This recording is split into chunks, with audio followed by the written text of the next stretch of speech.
kita pada malam hari ini, Penatua Katrin Krepi.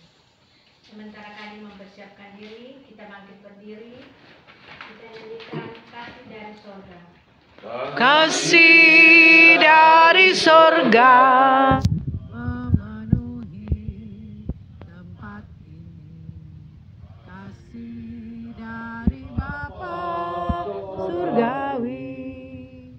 Kasih dari Yesus mengalir di hatiku, membuat damai di hidupku. Mengalir kasih dari tempat ini, mengalir kasih dari tata Allah Bapa, mengalir, mengalir, mengalir dan mengalir, mengalir memenuhi hidupku.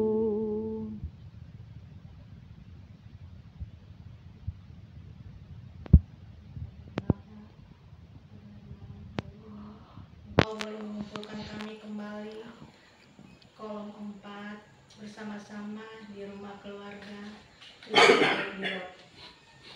Bapa dalam surga, kami mau berdoa bagi hamba-Mu pada malam hari ini, Ibu Penatua Katrin yang akan membentangkan firman pada malam hari ini.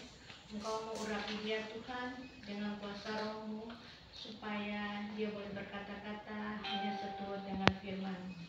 Bapa dalam surga, kami juga mau berdoa bagi rekan-rekan jemaat kolom 4 yang masih dalam persiapan atau perjalanan.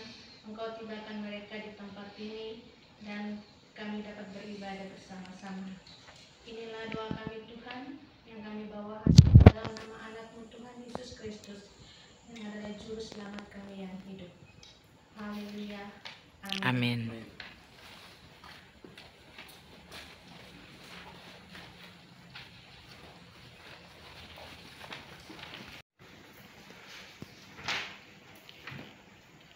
Jemaat kolom 4 yang dikasihi oleh Tuhan Yesus Kristus, kita akan beribadah dan tentunya kita akan mengikuti dengan tata ibadah yang sudah ada.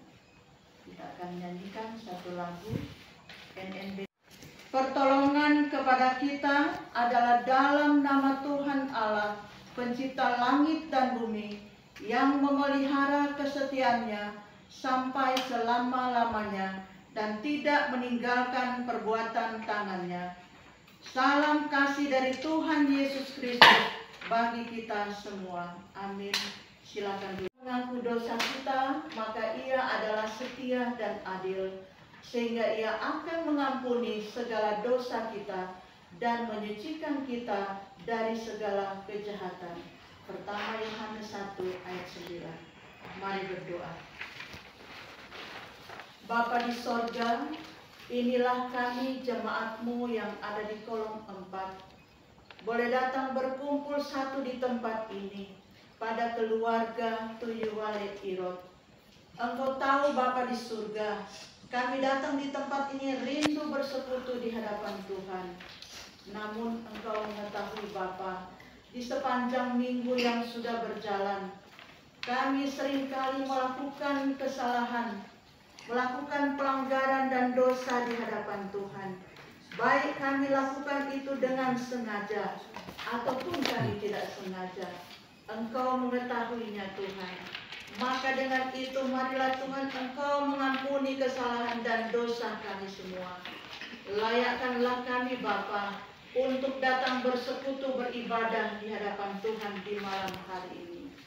Namun kami teringat juga bagi anggota jemaat kolom 4 yang mungkin dalam keadaan halangan ataupun masih dalam perjalanan. Tuhan menuntun mereka supaya mereka juga boleh tiba dengan selamat di tempat ini dan diberkati oleh Bapa di surga. Ini kami Bapa, kami sudah siap untuk bersekutu beribadah di hadapan Tuhan. Ampunilah kesalahan dan dosa kami. Dalam nama Tuhan Yesus kami berdoa. Amin.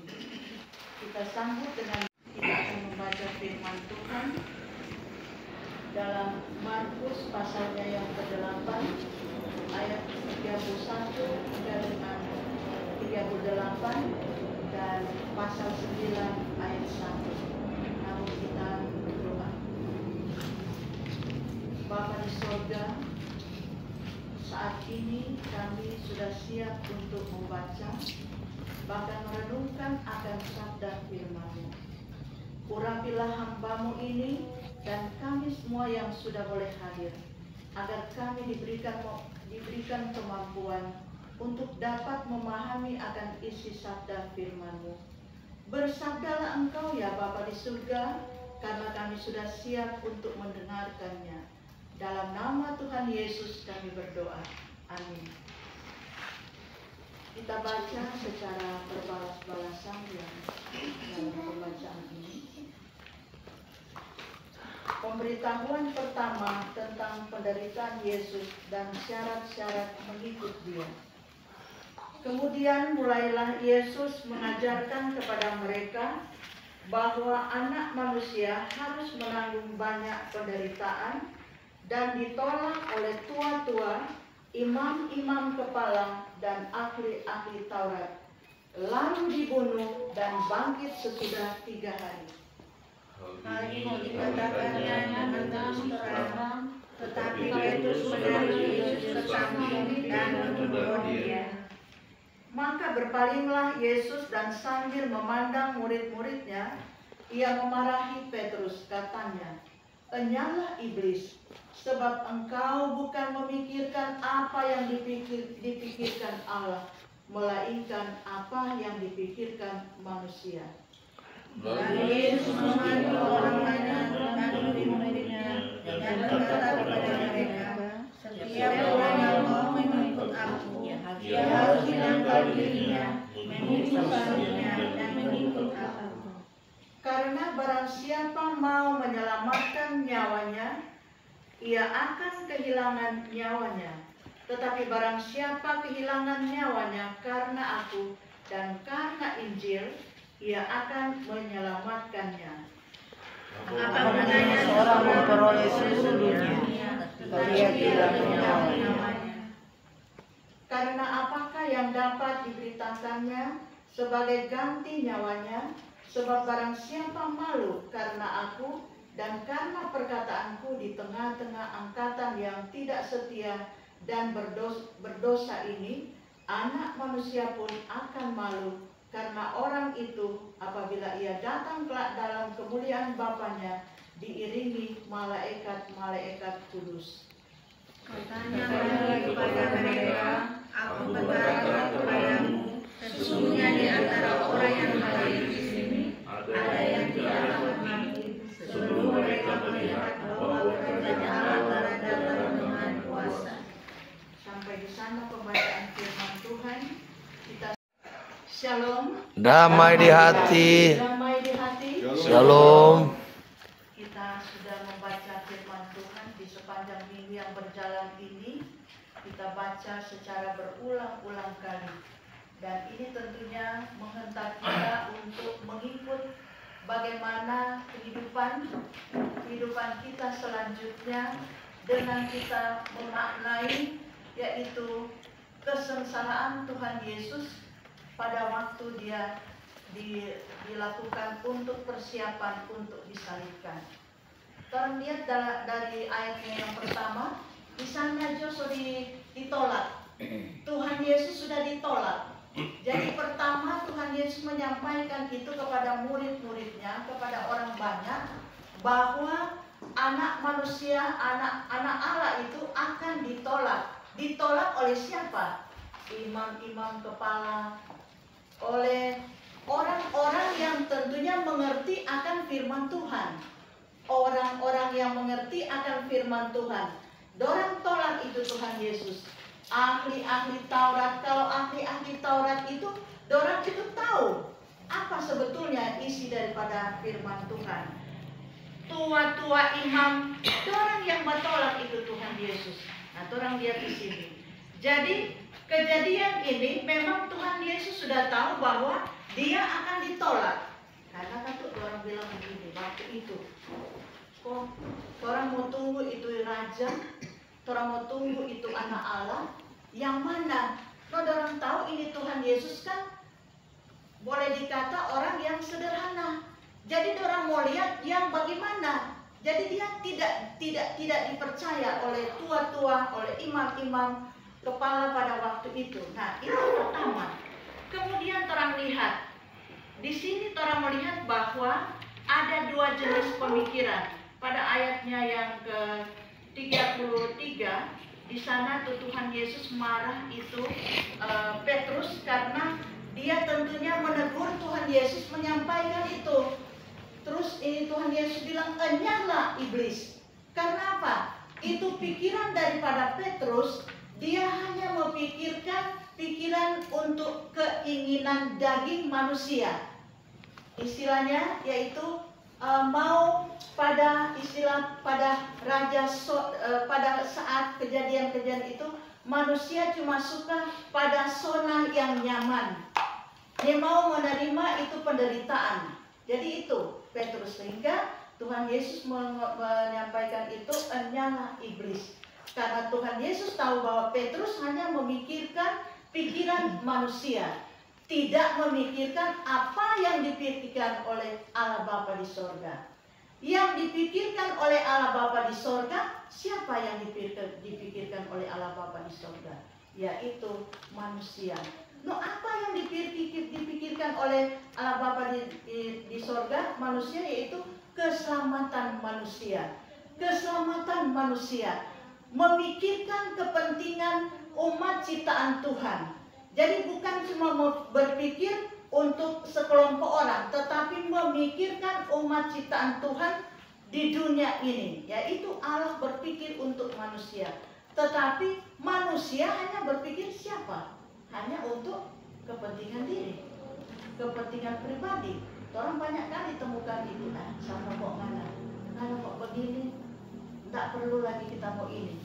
Jadi manusia dia cuma pikirkan untuk kepentingan diri, tidak memikirkan untuk kepentingan orang lain. Ya. Jadi sehingga Tuhan Yesus menegur ini Petrus bahwa dia menyampaikan itu, dia tegur Tuhan Yesus menyampaikan itu, sehingga di sini Tuhan Yesus katakan, "Enyahlah iblis." Jemaat yang dikasih oleh Tuhan Yesus Kristus, tentu di sini apa intinya yang orang harus peroleh di sini? Orang melihat di sini bahwa inti di sini adalah Yesus disalib hanya untuk kepentingan seluruh dunia. Satu kali disalib untuk kepentingan seluruh dunia. Kenapa disalib? Karena ini Yesus Kristus rela berkorban untuk umatnya, untuk kepentingan manusia, untuk orang semua. Jadi Tuhan Yesus rela berkorban untuk kepentingan umat ciptaan Tuhan. Yesus memikul salib itu karena bukti Allah mengasihi kita. Ya. Tuhan Yesus itu rela berkorban karena Yesus itu anak Allah. Nah, karena apa? Allah mengasihi manusia. Dalam Yohanes 3 ayat 16 Tuhan bilang bahwa karena begitu besar kasih Allah akan dunia ini, sehingga Dia memberikan anaknya yang tunggal. Setiap orang yang percaya tidak binasa. Nah, itu yang dipikirkan oleh Allah untuk keselamatan kita. Yesus tentunya menanggung penderitaan. Dia ditolak bahkan pun sampai dibunuh. Ya, dibunuh dan bangkit, kemudian dibangkit untuk tentunya ada keselamatan, naik ke surga. Nah, itu Yesus Kristus. Yesus rela berkorban karena untuk kepentingan kita. Sementara manusia tentunya di dalam hidupnya ya selalu hanya berpikir untuk dirinya sendiri. Kira-kira orang mau apa ini? Mau pikir untuk masa depan, pikir untuk apa ya? Tidak, apakah orang pernah berpikir bahwa kasih Allah itu begitu besar? Tentu orang berpikir seperti itu. Karena Allah lebih dahulu mengasihi kita. Allah telah lebih dahulu mengasihi kita. Jadi tentunya manusia itu dia merasakan kehidupannya karena dia pikir itu hanya untuk kepentingan dirinya sendiri, sedangkan Allah itu memikirkan untuk kepentingan umat ciptaannya. Orang harus berpikir bahwa kita harus rela berkorban, ya, di firman Tuhan ini. Jadi orang harus rela berkorban, ikut salib Yesus, ya, memikul salib. Orang harus rela menyangkal diri. Menyangkal diri tentunya melepaskan segala keinginan-keinginan pribadi, duniawi, ya. Melepaskan itu untuk mengikut Yesus Kristus, meniadakan atau menghilangkan segala keinginan. Bukan orang soalnya boleh mau bikin apa, tidak juga baik kalau orang tidak melakukan segala sesuatu. Tetapi dalam hal ini keinginan-keinginan yang bertentangan dengan ajaran Kristus, itu maksudnya. Orang juga harus ada cita-cita, harapan ke depan.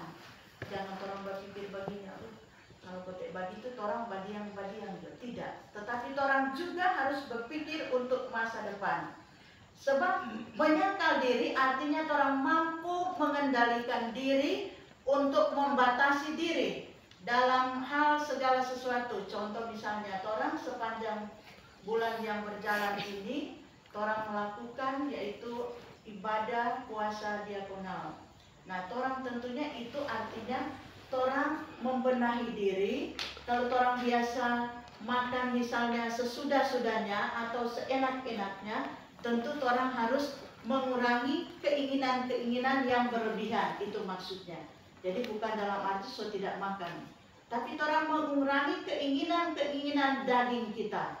Dan untuk tentunya orang secara perlahan-lahan orang mengikut Kristus. Bagaimana tuh pengorbanan Yesus Kristus?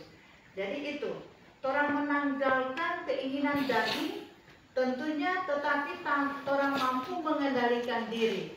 Tapi kehidupan kita orang jalani dengan mengikut Kristus, petunjuk Kristus. Orang harus memerangi hasrat diri, hasrat keinginan diri. Jadi ada pengendalian. Apa yang orang inginkan biasa orang mau pergi di makan di sana, mau pergi di mana, itu orang kendalikan. Kalau biasa orang mungkin beli pakaian-pakaian yang mewah atau apa, orang biasa orang mampu untuk kendalikan itu. Jadi seperti itu.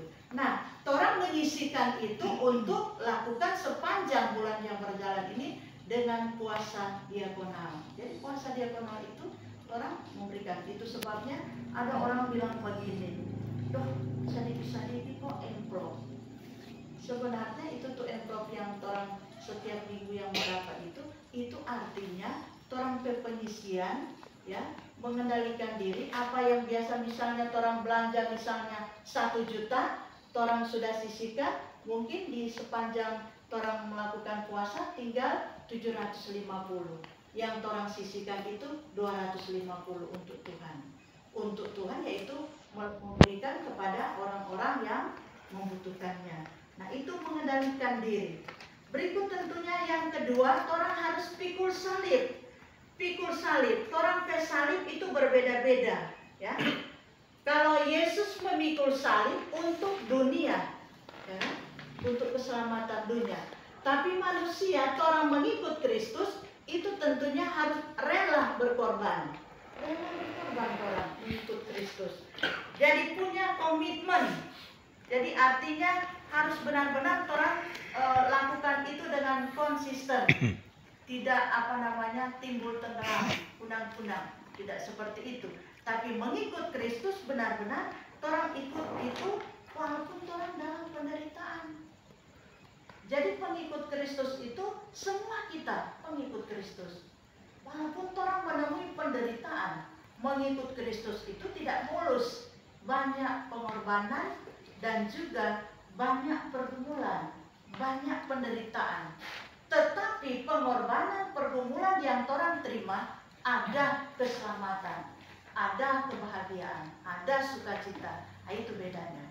Orang yang menderita karena Kristus, di akhirnya dia peroleh kebahagiaan, keselamatan yang Tuhan kasih. Itu beda. Orang yang pengikut Kristus dengan orang yang tidak pengikut Kristus. Orang semua adalah pengikut Kristus. Pikul salib.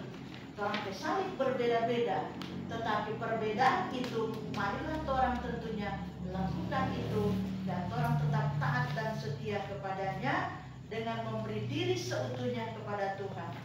Torang datang beribadah begini bukan datang cari penantua yakin, tapi torang datang beribadah di sini, torang datang bertemu dengan Tuhan Yesus di sini. Itu maksudnya. Yesus hadir di rumah ini. Yesus hadir di rumah ini.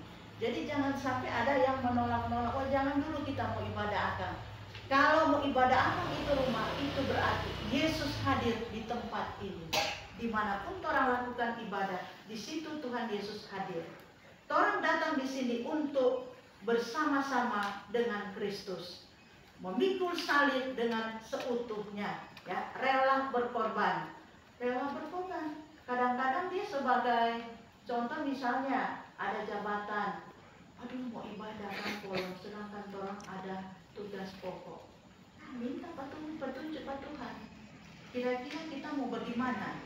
Ya, orang ada tugas pokok sebagai aparat sipil negara, bahkan pun di dalam tugas sebagai wira swasta ataupun dia tugas-tugas lainnya sebagai ibu-ibu rumah tangga. Kadang-kadang orang harus memang rela berkorban, memilih mana yang harus orang jangan dulu lakukan, mana yang diutamakan, itu yang penting. Jadi memikul salib dengan penuh komitmen itu berarti orang tentunya melakukan dengan iman. Dan berikut juga orang lakukan ini dengan orang tidak perlu takut atau malu mengakui bahwa kita pengikut Kristus. Tidak perlu orang takut mengakui orang pengikut Kristus. Sebab dimanapun orang pergi dan berada, identitas orang sebagai orang Kristen bukan cuma di KTP, tetapi orang adalah pengikut Kristus yang seutuhnya. Orang tidak perlu malu, tidak perlu takut, karena Tuhan selalu menolong dan menyertai kehidupan orang yang selalu setia dan taat kepadanya. Berikut yang terakhir, orang selalu tetap mengucap syukur dalam segala hal. Orang biar orang cuma dapat sekecil apapun juga, orang belajar mengucap syukur. Jangan nanti tunggu besar pun orang mengucap syukur, tapi orang harus mengucap syukur. Yang paling terbesar adalah nafas kehidupan. Itu yang paling terbesar. Orang bersyukur. Jadi orang jangan bilang nanti kita bersyukur kalau kita peroleh keuangan yang begitu besar. Nanti kita perlu mendapatkan harta kekayaan besar. Tidak seperti itu. Tapi belajarlah kita mengucap syukur. Biar dalam penderitaan, orang belajar mengucap syukur. Dengan penderitaan itu Tuhan Yesus menguji iman kita. Orang terus-terus mengikut Kristus atau sampai di sini. Nah, begitu. Jadi harus mengucap syukur walaupun dalam penderitaan. Orang harus tetap mengucap syukur. Apakah itu dalam penderitaan ataukah itu dalam sukacita, tetaplah kita mengucap syukur. Kalau orang sering mengucap syukur, maka berkat itu selalu ada di tengah-tengah keluarga. Tidak pandang siapa, ya. Selalu berpikir positif. Jadi jangan ada yang berpikir negatif. Kira-kira kita ini mau dapat doi atau nyana. Torang tidak andalkan Tuhan itu. Torang remehkan itu Tuhan. Torang berdoa. Maka akhirnya setelah belum dapat, orang bilang, ya kalau kita belum dapat, kita dapat kesulitan. Padahal sebetulnya itu berkat Tuhan semua kasih. Tapi orang tidak hanya meremehkan kemahakuasaan Tuhan. Tuhan itu maha kaya, maha pengasih. Apa yang orang minta, Tuhan akan berikan. Asalkan itu dengan sukacita. Artinya, jika orang sudah berdoa, orang harus syukuri dan jangan tunggu-tunggu kapan mau terima. Tapi orang selalu mengucap syukur. Nah, itu yang terpenting di dalam kehidupan kita, di dalam mengikut Kristus. Walaupun dalam penderitaan, orang harus ikut Kristus dengan penuh sukacita. Pada saat Tuhan akan datang kedua kalinya, itu tentunya orang tentunya ada yang sudah meninggal, bahkan pun ada yang masih hidup. Tetapi baik yang meninggal maupun yang sudah hidup itu akan diubah sekejap, akan dibangkitkan, dan orang yang masih hidup diubah sekejap. Dan orang tentunya bersyukur kepada Tuhan, sebab orang hidup di dunia ini cuma sementara, tapi ada hidup yang kedua, yaitu hidup yang kekal. Itu orang datang beribadah cari Tuhan, puji Tuhan. Orang jangan orang iri kepada orang yang kadang-kadang beribadah, ya kan? Tetapi orang doakan mereka seperti itu. Tuh berkat itu akan datang pada. Dan itu yang Tuhan nyatakan di dalam kehidupan kita, supaya orang belajar menyangkal diri, mengendalikan diri, ya, segala sesuatu, dan tentunya orang harus memikul salib dan dengan seutuhnya, tidak setengah-setengah, ya. Dan yang terakhir dalam kehidupan kita, sepanjang orang mengikut Kristus, belajarlah selalu mengucap syukur dalam segala hal, baik susah ataupun senang. Orang harus mengucap syukur kepada Tuhan dan selalu andalkan Tuhan, percaya kepadanya, jangan ragu, karena Tuhan itu Maha Kasih dan Maha Penyayang. Tuhan memberkati firman-Nya. Amin. Bapa di surga, terima kasih banyak Tuhan. Di malam hari ini kami bersyukur atas firman-Mu. Engkau telah memberikan penguatan bagi kami. Terkadang juga Tuhan, kami meragukan akan kehidupan kami. Kami mengandalkan Engkau, tapi kadang-kadang juga kami ragu. Maka dengan firman ini Tuhan, dapat menguatkan iman percaya kami kepadamu. Bapa di surga, kami syukuri Bapa. Biarlah firman ini menjadi pedoman di dalam kehidupan kami. Di minggu-minggu sengsara ini, biarlah Tuhan Engkau tuntun kami, benar-benar kami mampu memahami bagaimana penderitaan Yesus Kristus menanggung kehidupan umat ciptaan Tuhan yang begitu besar dosanya, dan karena kasih Allah sehingga kami diberikan keselamatan melalui Yesus Kristus. Terima kasih Bapa di surga, ajarlah senantiasa kami Tuhan. Mampukan kami untuk dapat mengendalikan diri kami, menyangkal diri, agar kami mampu melakukan segala sesuatunya berdasarkan tuntunan daripada firman Tuhan. Mampukan kami Bapa di surga menjalani kehidupan ini, agar supaya kami mengikut Kristus seutuhnya, tidak dengan setengah-setengah, tapi kami mampu mengikut Kristus dengan seutuhnya, karena kami yakin dan percaya Tuhan selalu memberkati dan menyertai akan kehidupan kami. Terima kasih Bapa di surga. Kami berdoa kepadamu ya Bapa di surga, keluarga yang sudah membuka pintu rumah mereka untuk menjadi rumah doa. Bapa di surga, mari Engkau memberkati keluarga Tuyuale Pirot. Berkati akan cita-cita harapan daripada keluarga masa depan mereka, mata pencarian hidup mereka setiap hari. Mari Tuhan tuntun mereka Bapa, agar supaya mereka selalu berpikir positif untuk menjalani kehidupan ini lewat tuntunan kuasa Roh yang Kudus. Biar terus Engkau memberkati keluarga besar Tuyuale Pirot. Terima kasih Bapa di surga. Demikian pula ya Bapa di surga, berkatilah jemaat-Mu yang ada di kolom 4 ini. Tuhan, Engkau mengetahui nasib kehidupan masing-masing keluarga ini Tuhan. Mari Engkau dengarkan doa seruan keluarga kami masing-masing. Tuntunlah mereka Tuhan, apa yang mereka rencanakan, apa yang mereka cita-citakan, kiranya itu Tuhan buat berhasil untuk keluarga-keluarga.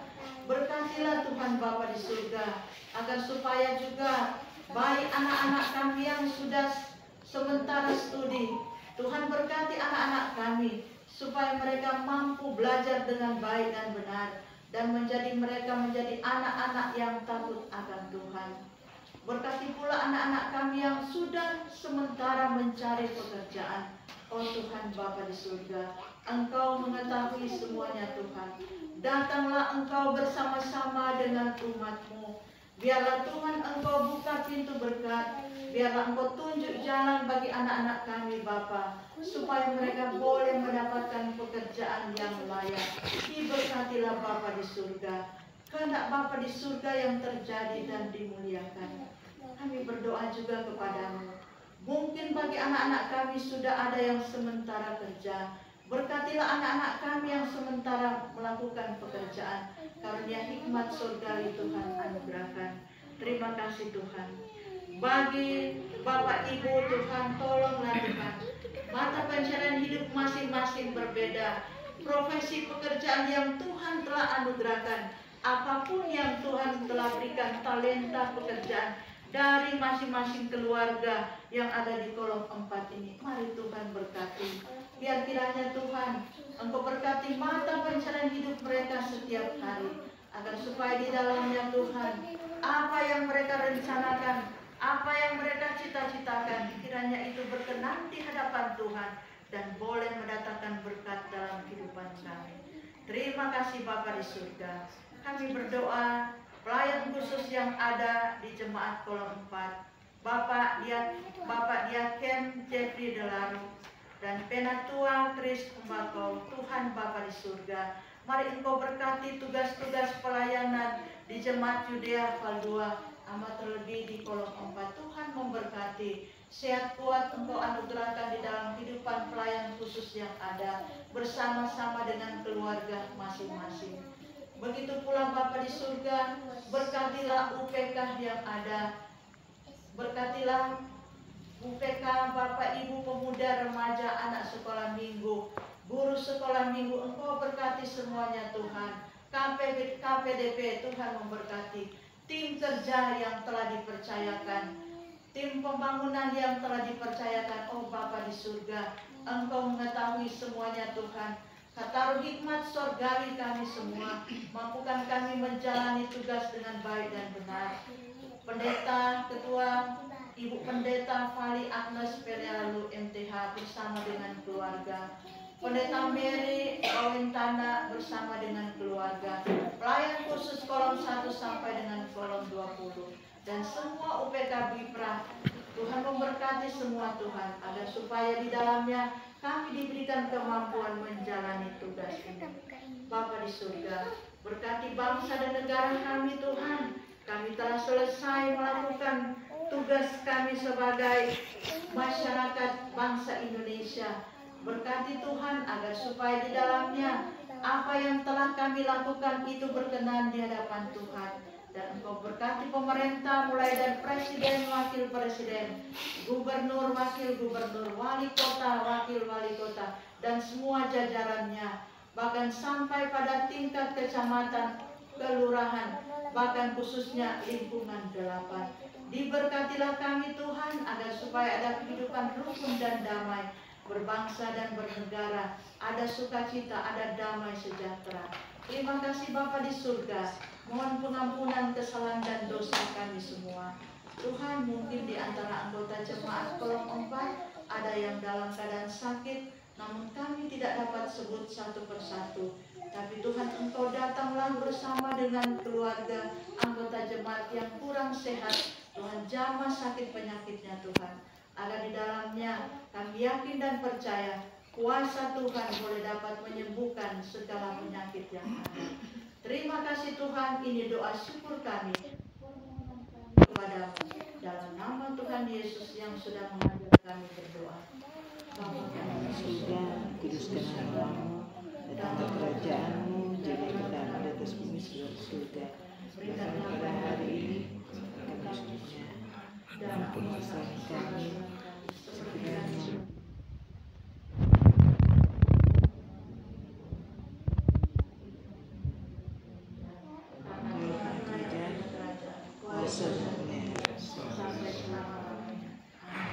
Berkat Tuhan memberkati dan melindungi saudara-saudara dan menyinari dengan wajahnya dan memberi saudara-saudara kasih karunia dan damai sejahtera. Kembali lagi Tuhan, kami datang menghampiri Engkau, di mana ibadah pada malam hari ini boleh berakhir dengan segala baik. Bapa dalam surga, kami mau berdoa bagi hamba pelayan Ibu Penatua Catherine yang sudah boleh memberitakan firman pada malam hari ini. Semoga firman yang dibentangkan tadi boleh kami lakukan itu dalam kehidupan kami pribadi lepas pribadi. Bapa dalam surga, kami juga mau berdoa bagi kaum keluarga di tempat ini. Apabila sebentar menyediakan santapan kasih bagi kami dan kembalikan berkat-berkat bagi keluarga ini. Dan juga kami akan berpisah dari tempat ini Tuhan. Engkau menuntun langkah kaki kami dan boleh tibakan kami di rumah kami masing-masing dengan membawa shalom bagi keluarga. Inilah doa kami Tuhan yang kami bawa hanya di dalam nama anak Tuhan Yesus. Kami sudah berdoa dan mengucap syukur. Haleluya. Amin. Silakan duduk.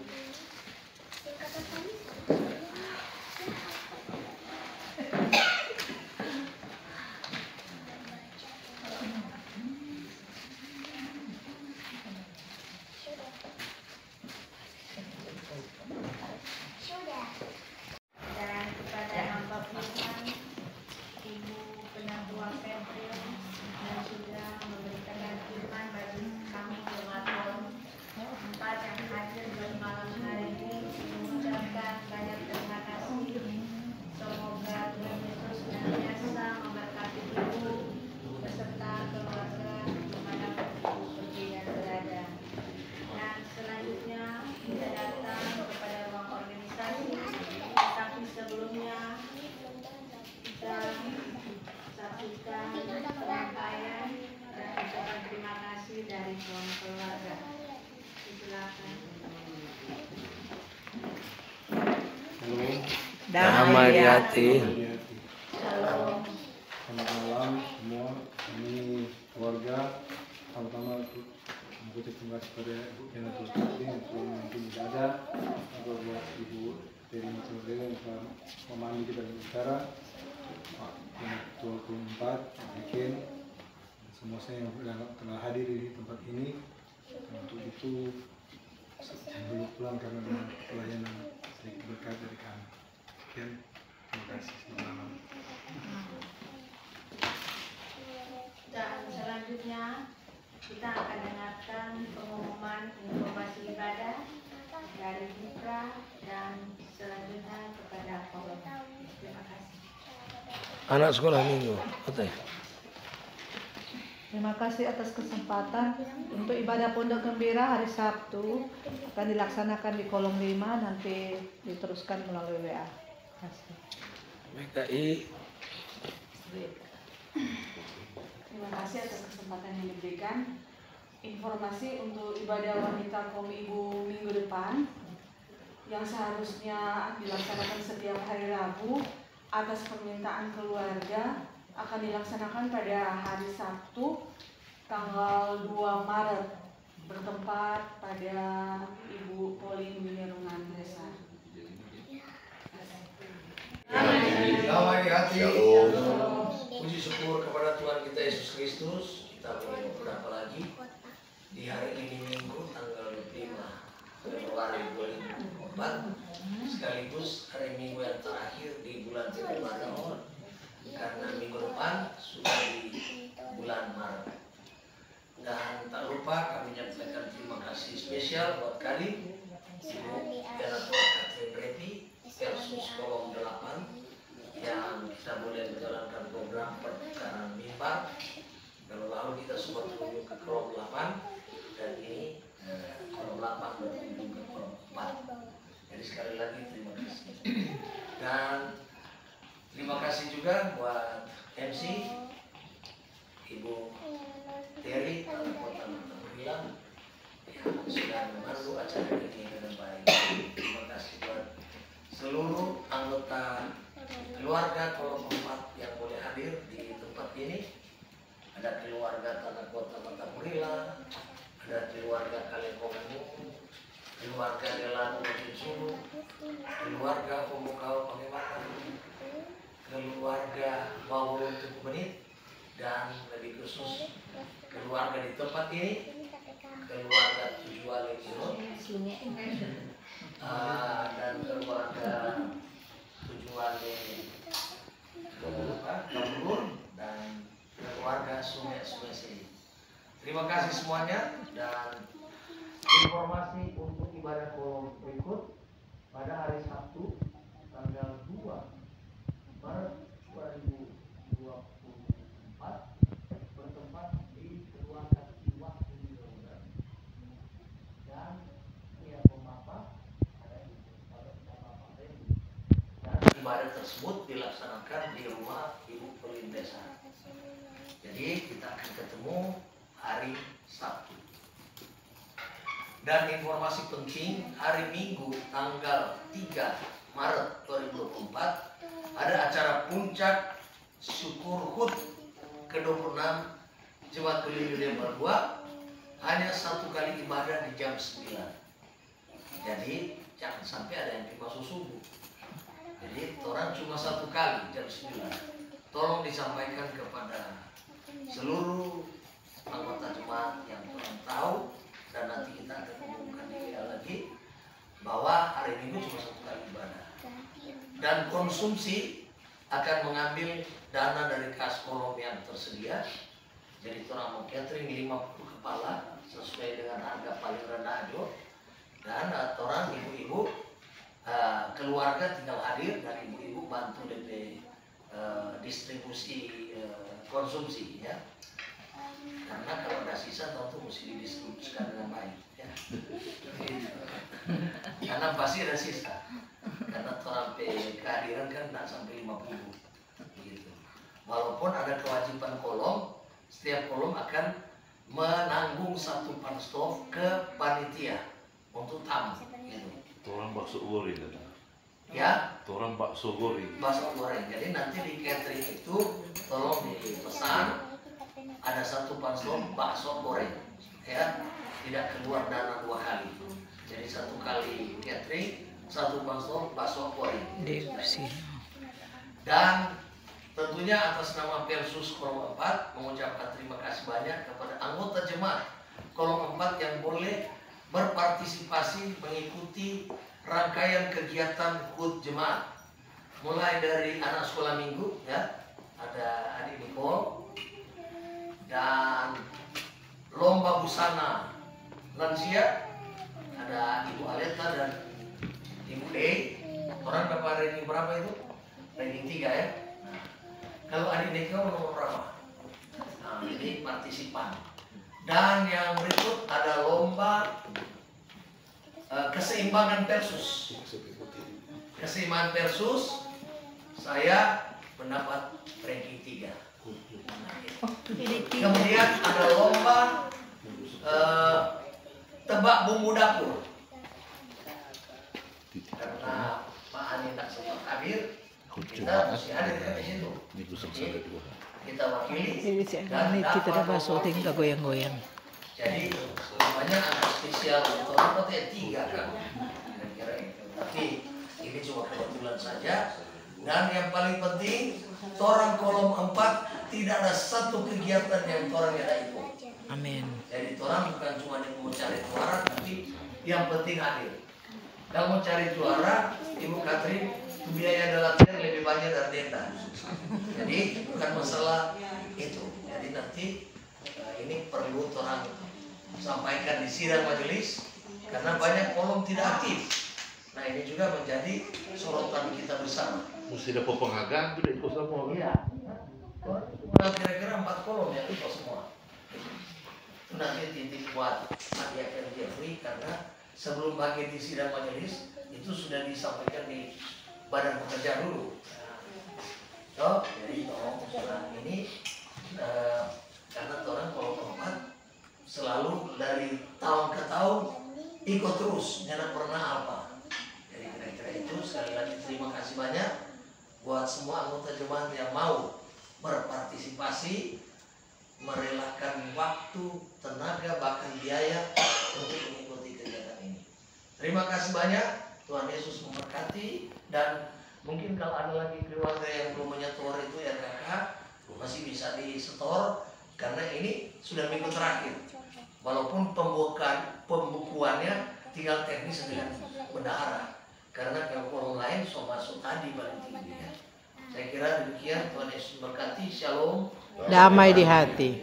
Informasi keuangan kita pada malam hari ini, pundi 1 sebesar Rp135.000, pundi 2 sebesar Rp80.000, dan kehadiran kita malam hari ini Bapak 5, Ibu 7, anak sekolah minggu 2, 14 orang. Bapak Ibu sekalian, telah dibagikan sampul untuk minggu sengsara 2 dan jemaat. Jadi dimohon jemaat sekalian tidak menganggap sebagai beban yang terlalu berat. Ini bulan banyak sampul, tetapi sebagaimana firman Tuhan tadi, kita bersyukur saja untuk semuanya. Terima kasih untuk apa yang sudah diberikan. Tuhan Yesus memberkati.